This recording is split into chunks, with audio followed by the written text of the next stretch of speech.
Can beauty change us? This afternoon, we had a funeral for a woman who was a student at UC Berkeley in the 1940s. And I asked the congregation to imagine being in faculty glade on the Berkeley campus in springtime. Beautiful cottony clouds overhead, sitting in the shade of these ancient oak trees on a hillside just above the beautiful sounds of Strawberry Creek as it bubbles past.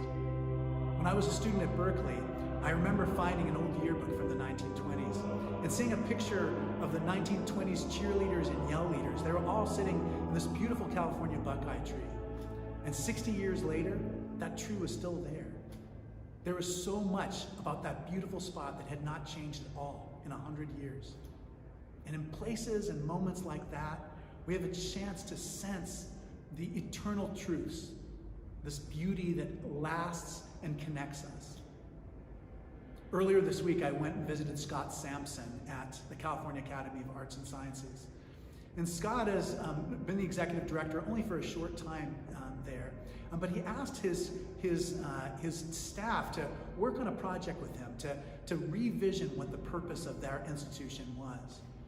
And so he came up through the conversations with this idea that their goal is to regenerate nature. That nature all around us, we know from the scientific facts, what's happening with climate change and species diversity. We know there's the infiltration of plastics. There's so much scientifically we know about the destruction of the earth around us. But there's so many reasons to have hope, because human beings aren't primarily destructive, we're creative. We're not primarily individualistic or out for ourselves, but we're cooperative. And so he has a great hope for the future. But part of what that hope requires is a new story, a lot of new stories, about how we're connected to each other and how we're connected to the land, to the planet, to the ecosystems that we all inhabit. Here in San Francisco, we are at the mouth of the second largest inland delta in the world. And so it has a rich, this landscape has a rich heritage, a rich connection. When I surf the ocean at Ocean Beach, I see dolphins and snowy plovers and beautiful pelicans. And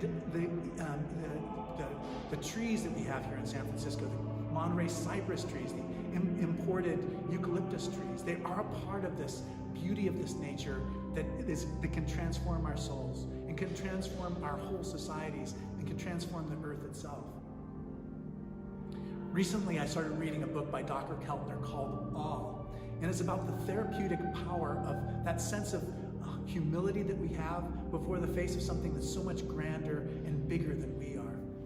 In it, he tells a story about when I was a teenager and was on a camping trip with my school, and I woke up early in the morning and I saw the sun rise, and when the sun rose, I felt the sense of God's presence, that God had created everything that I saw, that God was in me and outside of me and all around me, and that I would never really be alone. I would never be separated from this power that loves so deeply and connects all of us. That is the power of beauty. And that is the power that can transform us as individuals and as a society. Here at Grace Cathedral, this is a place of beauty, a place of transcendence. This is a place people come to in order to have an experience of God. And I hope one day that you have a chance to be here and experience that for yourself. My name is Malcolm Clemens Young. I'm the Dean of Grace Cathedral here in San Francisco, California. Thanks for watching More Good News.